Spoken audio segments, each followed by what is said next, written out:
ہوا یہ تھا کہ رسول اللہ صلی اللہ علیہ وسلم قرآن مجید کی تلاوت فرما رہے تھے تہجد میں. مسجد جن وہاں مکہ میں موجود بھی ہے.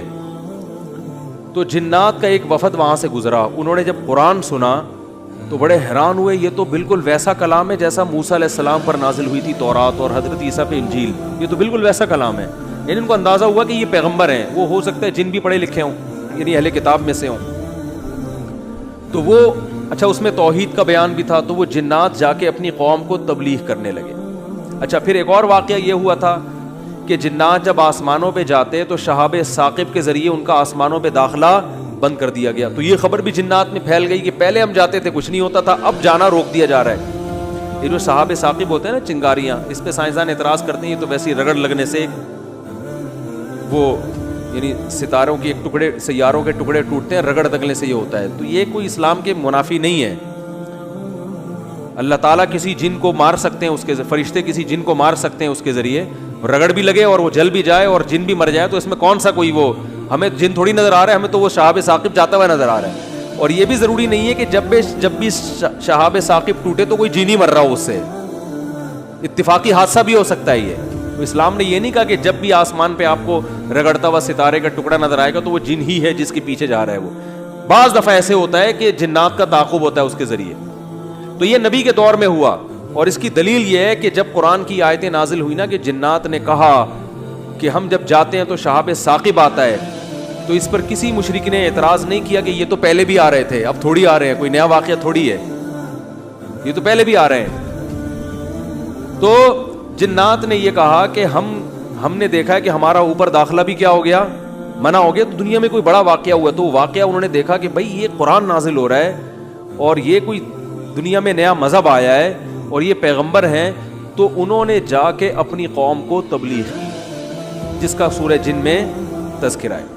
تو تبلیغ میں انہوں نے یہ الفاظ کیے کہ وَأَنَّا لَمَسْنَا السَّمَاءَ فَوَجَدْنَاهَا مُلِئَتْ حَرَسًا شَدِيدًا وَشُهُبًا. ہم پہلے کی طرح جب آسمانوں پہ جاتے ہیں تو ہم اس میں پہرے دیکھ رہے ہیں اور شہاب ہے, پتھر ہیں جن سے ہمارا تعاقب ہو رہا ہے. تو یہ کچھ کام ہوا ہے. آگے کیا کہتے ہیں, اِنَّا لَا نَدْرِي, ہمیں نہیں پتا. یہ جو دنیا میں عجیب سا کام ہوا ہے نا, لا ندری, ہمیں معلوم نہیں ہے. اشر ارید بمن فی الارض, کہ جو لوگ زمین میں رہتے ہیں ان کے ساتھ برائی یعنی شر کا ارادہ کیا گیا ہے. ام اراد بہم ربہم رشدا, یا اہل زمین کے جو رب ہیں اس رب نے ان کے ساتھ خیر کا ارادہ کیا ہے. آپ کا آئی کیو لیول اگر اچھا ہوتا تو مزہ آ جاتا. ترجمے سے بات سمجھ میں آئی؟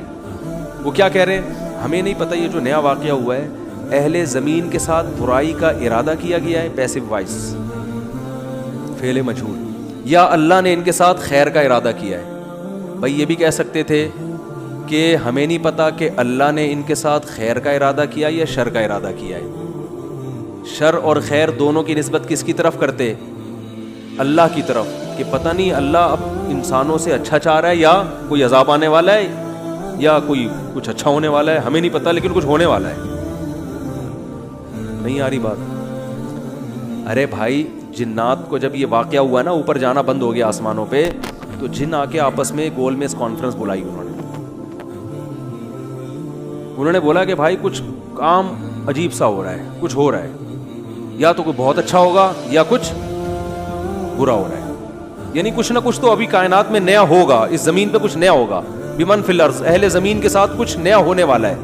اب یہ نہیں پتا کہ اچھا ہونے والا ہے یا برا, تو یا تو دونوں میں اللہ کا نام نہ لیتے, یہ کہتے ہمیں نہیں پتا اچھا ہونے والا ہے یا برا ہونے والا, یا اگر اللہ کی طرف نسبت کرنی تھی تو یہ کہتے ہمیں نہیں پتا کہ اللہ اچھا کرے گا یا اللہ ان کے ساتھ کیا کرے گا, برا کرے گا. بھائی جو بھی کرے گا اللہ ہی کرے گا نا. یا تو اللہ کی طرف منسوب کرو اچھائی کو بھی اور برائی کو بھی, کہ ہمیں نہیں پتا کہ اللہ نے جو آسمان میں پہرے لگا دیے ہیں تو اب اللہ کا ارادہ ہے کہ اہل زمین کے ساتھ کچھ بہت اچھا کرے گا یا اللہ ان کو سزا دے گا, کوئی برا ہوگا ان کے ساتھ. لیکن جنات کا انداز دیکھو, وہ کہہ رہے ہیں جب برائی کی بات آئی تو اللہ کا نام درمیان سے غائب کر دیا. اشر اریدا, اریدا جو میرے تفسیر کے لیکچر سن رہے ہیں نا اسپیچز چینل پہ, ان کو پتا ہے اریدا اکریما کی طرح ہے, پیسو وائس, ارادہ کیا گیا ہے. کس نے کیا یہ نہیں بتا رہے, کیا تو اللہ نہیں ہے. برائی کا ارادہ کیا گیا ہے زمین والوں کے ساتھ یا اللہ نے اچھائی کا ارادہ کیا ہے؟ اب آئی سمجھ میں؟ اب بھی اگر نہیں سمجھ میں آیا تو آئی کیوں لیس لوگ ہیں آپ لوگ. پھر وہی پہلی ہے کہ وہ جو سیٹھ صاحب تھے نا, بے وقوف تھے, اپنے شاگرد سے کہہ رہے ہیں, اپنے ملازم سے, کہ ایسی پہلی پوچھ کہ اس کا جواب میں بتا سکوں, ورنہ بے عزتی ہو جائے گی نا. اور اگر نہیں بتایا نا میں نے اس پہلی کا جواب, تو میں تجھے چھوڑوں گا نہیں, تیری گردن اڑا دوں گا میں. اب پہلی پوچھ لیکن آسان, تاکہ میری عزت بھی ہو جائے کہ بھائی سیٹھ نے پہلی کا جواب دیا ہے, تو جواب دوں گا, عزت ہوگی, بھائی بڑے ذہین ہیں آپ. تو آہستہ سے اس کو کان میں کہہ دیا کہ ایسی پوچھنا کہ مجھے جواب اس کا آ بھی جائے, اتنی مشکل نہ ہو. اب یہ جو ملازم تھا نا, یہ گرو کہتے ہیں نا اس کو, گرو کہتے ہیں, کیا چیلا کہتے ہیں, چیلا یا چیلا, بچہ بڑا ہوشیار ہے ماشاء اللہ, چیلا. تو وہ چیلا کے اب سوچنے لگا کہ یار ایسی پہلی پوچھو کہ بہت آسان ہو. اب اس نے پہلی سوچ کے آیا. سرائکی میں یہ لطیفہ ہے اصل میں, دیکھو ہک چانٹ مرے سا سدھا تھی. ابھی سے یہ میں نے ایک لفظ سیکھا ہے ابھی سرائکی کا. اب کسی کا مطلب نہ پوچھنا, وہ چماٹ لگا دے گا آپ کو کھینچ کے. دیکھو ہک چانٹ مرے سا سدھا تھیا ویسے. تو یہ کسی سے کہنا نہیں, ورنہ کوئی گارنٹی نہیں ہے, ٹھیک ہے نا. تو وہ جو تھا نا, اس میں اس نے پہلی سوچی, اس نے کہا حضور, اب مجھے پوری سرائکی تو آتی نہیں نا, وہ ہمارے حضرت سرائکی میں سناتے تھے یہ لطیفہ, وہ مزہ سرائکی میں ہی ہے. خیر, ہک مخلوق ہے, پونچھ گھمیندی ہے, چولہے کے گرد گھومدی ہے تے میاؤں میاؤں کرندی ہے بھائی. پونچھ بلی ہے نا, سب کو پتا ہے بھائی, اور چولہے کی گرد اکثر گھومتی ہے, اور آخر میں کمبخت نے یہ بھی بتا دیا کہ میاؤں میاؤں کرندی ہے, کہ یار ایسا نہ ہو یہ کوئی شیر اور چیتا کو لے آئے. اب یہ کھوپڑی اس کی کام نہیں کر رہی نا, آئی کیوں. اب یہ گھنٹہ بیٹھ کے سوچ کے کہتا ہے یار کس سے کہہ رہے, ککیڑ مرغا نا. اب یہ جو چیلا تھا نا, اس نے بولا اگر میں نے بول دیا نا کہ یہ غلط ہے تو میری تو ایسی کی تیسی. اور یہ تھا ڈیڑھ ہوشیار.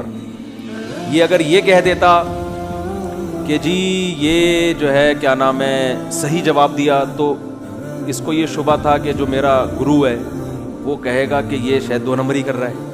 تو اس نے بڑی چالاکی سے ایک کام کیا, اس نے بولا حضور لگتا ہے کسی نے دسیا ہے. یعنی اتنی مشکل پہلی میں نے پوچھی تھی اور آپ نے بالکل درست جواب دیا, یہ کسی نے یقیناً آپ کو بتایا ہے. تو جواب کہتے ہیں نہیں, عقل جی دوڑ ہے, عقل کی دوڑ ہے بھائی. ادھر کیا ہے یہ, عقل جی دوڑ ہے. ہمارے ادھر ایسی پڑھتے تھے, عقل جی دوڑ ہے, عقل کی دوڑ ہے بھائی یہ. تو میں نے اتنی ڈیٹیل میں آپ کو بتایا, اب بھی سمجھ میں نہیں آ رہا کہ جنات کیا کہہ رہے ہیں, انا لا ندری, ہمیں نہیں پتا, اشر ارید بمن فی الارض, کے زمین والوں کے ساتھ شر کا ارادہ کیا گیا ہے, ام اراد بہم ربہم رشدا, یا رب نے خیر کا ارادہ کر لیا ہے. تو کتنی تمیز ہے جنات میں ہے وہی. حالانکہ شر کا ارادہ بھی اگر کیا ہے تو اللہ نے کیا ہے, خیر کا ارادہ بھی کیا ہے تو کس نے. لیکن قرآن جنات کے ان الفاظ کو نقل کر کے, قرآن نا سمندر ہے, بہت سارے مضامین قرآن میں ہوتے ہیں, ایک ایک آیت میں بہت ساری چیزیں نکل رہی ہوتی ہیں. تو یہاں یہ جہاں یہ بات ثابت ہو رہی ہے, تبھی تو فقہاء نے بیان کیا نا کہ قرآن اور حدیث سے استدلال 4 طریقوں سے ہوتا ہے, عبارت النص, اشارت النص, اقتضاء النص اور دلالت النص. 4 طریقے ہیں جہاں سے فقہاء قرآن و سنت سے مسائل نکالتے ہیں, جو اصول فقہ میں پڑھائے جاتے ہیں. جو آج کل جو نئے محقق آ رہے ہیں نا مارکیٹ میں, انہوں نے ان میں سے کوئی اصول بھی نہیں پڑھا ہوتا. تو اس سے ہی بھی پتہ چل رہا ہے قرآن تمیز بھی سکھا رہا ہے ہمیں کہ جنات سے تمیز سیکھ لو, ہمیشہ شر کی نسبت اپنی طرف کرو. صحیح ہے نا, میری وجہ سے ایسا ہوا, یہ ساری خرابی کس کی وجہ سے ہوئی ہے, میری وجہ سے ہوئی ہے بھائی, میری کوئی کوتاہی ہے جس کی وجہ سے شکست ہوئی ہے. جیسے غزوہ احد میں شکست ہوئی تو صحابہ نے تو اپنے آپ کو جھونک دیا تھا, شکست ہو گئی, تو قرآن نے کیا کہا, تمہاری وجہ سے ہوئی ہے, ٹھیک ہے نا. تم نے پیغمبر کی اس معاملے میں اطاعت نہیں کی. صحابہ نے یہ نہیں کہا واہ ہم مدینہ چھوڑ کر آ گئے پیغمبر کے لیے, ہے بھائی اتنے ساری ہم نے قربانیاں دے دیں اور اسباب کی دنیا میں کامیابی کی امید نہیں تھی, پھر بھی ہم نے اپنے آپ کو میدان جنگ میں لے جا کے جھونک دیا. اب ایک گھاٹی پہ اگر 50 آدمیوں کے میں سے چند لوگوں نے اگر امیر کی اطاعت نہیں کی تو اس کی ہم سب کو اتنی بڑی سزا مل رہی ہے. دوسرے کوتاہی تو انہوں نے کی ہے اور قرآن کہہ رہے کہ تم نے کی ہے, سب کی طرف نسبت کیوں کی جا رہی ہے؟ صحابہ نے ایسا کوئی لفظ زبان سے نہیں نکالا, کچھ بھی نہیں نکالا صحابہ. اے اللہ ہماری غلطی ہے, ہم استغفار کرتے ہیں, آئندہ یہ کوتاہی نہیں ہوگی. کیسا کامیابی کے اصول ہیں یہ. تو بھائی دیکھو دنیا میں آپ کو اللہ کی مان کے چلنا ہے, آخرت میں پھر اللہ آپ کی مان کے چلے گا, سمجھ رہے ہو نا.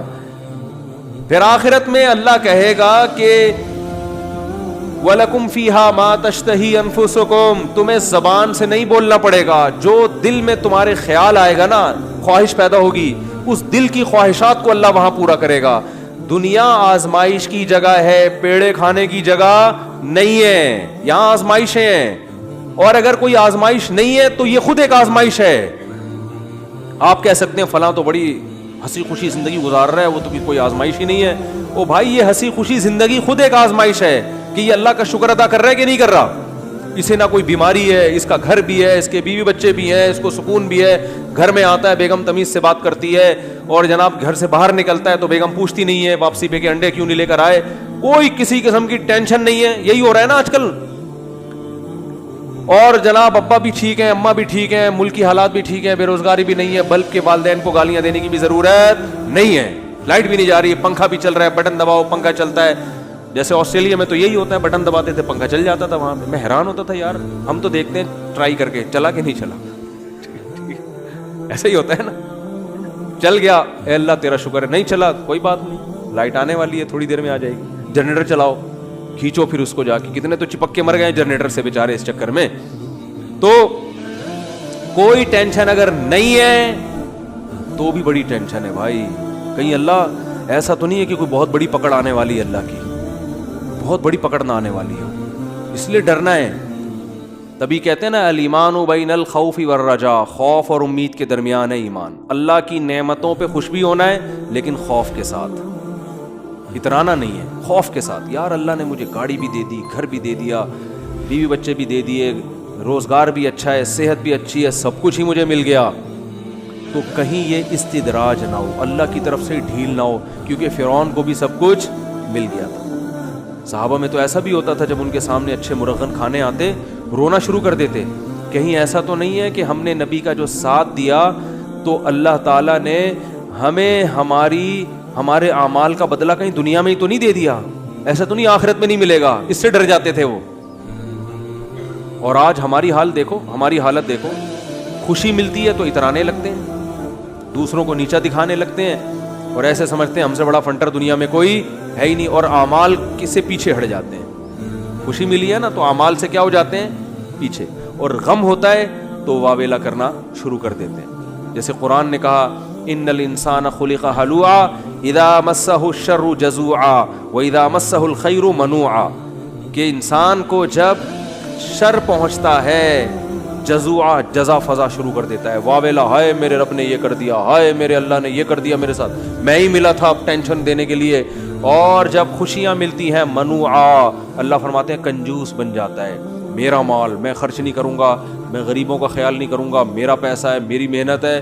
تو کہیں الا المصلین, فرمایا کچھ لوگ ہیں جو معتدل ہوتے ہیں کہ جب غم پہنچتا ہے تو صبر کرتے ہیں, خوشی پہنچتی ہے تو اللہ کی اطاعت میں اور زیادہ بڑھ جاتے ہیں. اور وہ کون لوگ ہیں؟ الا المصلین الذین هم علی صلاتهم دائمون, وہ نمازی جو اپنی نمازوں کی حفاظت کرتے ہیں, اور والذین هم من عذاب ربهم مشفقون, آخرت کا سوچ سوچ کے ڈرتے رہتے ہیں.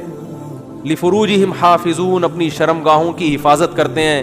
الا علی ازواجہم او ما ملکت ایمانہم, سوائے اپنی بیویوں کے کسی اور کے پاس نہیں جاتے. لاماناتہم وعہدہم راعون, اپنے ایگریمنٹ کے پابند ہوتے ہیں, کسی کو زبان دے کے پیچھے نہیں ہٹتے معاہدوں کے. تو اللہ نے جو خوف دن کے دل میں نا ان کی یہ صفات بیان کی ہیں, فرمایا یہ نارمل لوگ ہوتے ہیں. یہ کیا ہوتے ہیں؟ نارمل. آج کسی نے بتایا کہ وہاں ایک افغانی آئے ہوئے تھے, وہ کہنے لگے کہ ہم نے وہاں امریکیوں کو دیکھا ہے کہ جب ان کی لڑائی ہوتی تھی نا وہاں افغانستان میں, تو ادھر افغانی جب شہید ہوتے ہیں تو ان کے دوسرے جو بھائی ہیں نا وہ صبر کرتے ہیں, بھائی شہید ہو گئے, اللہ تعالیٰ اس کے درجات بلند کرے. انہوں نے کہا کہ جب کوئی امریکی قتل ہوتا ہے تو چیخ چیخ کے رو رہے ہوتے ہیں فوجی. تو یہ ایک اسلام کا ایک صاف نظر آتا ہے کہ مسلمان غم کیسے جھیلتا ہے, اور جس کا آخرت پر ایمان نہیں ہے, حالانکہ ان کی فوج میں موٹیویشنل اسپیکر بہت ہوتے ہیں جو ان کو موٹیویٹ کرتے رہتے ہیں ملک, لیکن وہ کہتے ہیں ذرا سا زخم ہوتا ہے ایسا چیختے ہیں. ہمارے ہاں بچے بھی ایسے نہیں روتے جیسے فوجی رو رہے ہوتے ہیں, ایسا چیخ رہے ہوتے ہیں اور ایسا ایک دوسرے کے گلے مل رہے ہوتے ہیں, یار تیری ٹانگ ٹوٹ گئی, ہاں ہاں ہاں. وہ تو ایسے کئی لوگوں نے بتایا جو بھی آتے رہتے ہیں نا وہاں سے آنا, جو افغانی تو آتے ہیں یہاں تجارت کے لیے, تو کہتے ہیں ہم جب دیکھتے ہیں نا اس طرح کہیں لڑائی ہو رہی ہو افغانیوں میں اور ان میں جو آپس میں لڑائی ہو رہی ہے, تو اس میں یہ منظر ہمیں دیکھنے کو ملتا ہے کہ وہ چیخ رہے ہوتے ہیں اور جب ان کے زخم ہوتے ہیں تو کچھ بھی نہیں, آرام سے بیٹھے ہوئے تھوڑا کرار ہے بس, اور کچھ نہیں. یہی حال میتوں پہ بھی ہے. آپ دیکھ لو, دیندار اگر واقعی دیندار ہے وہ میت پہ چیخو پکار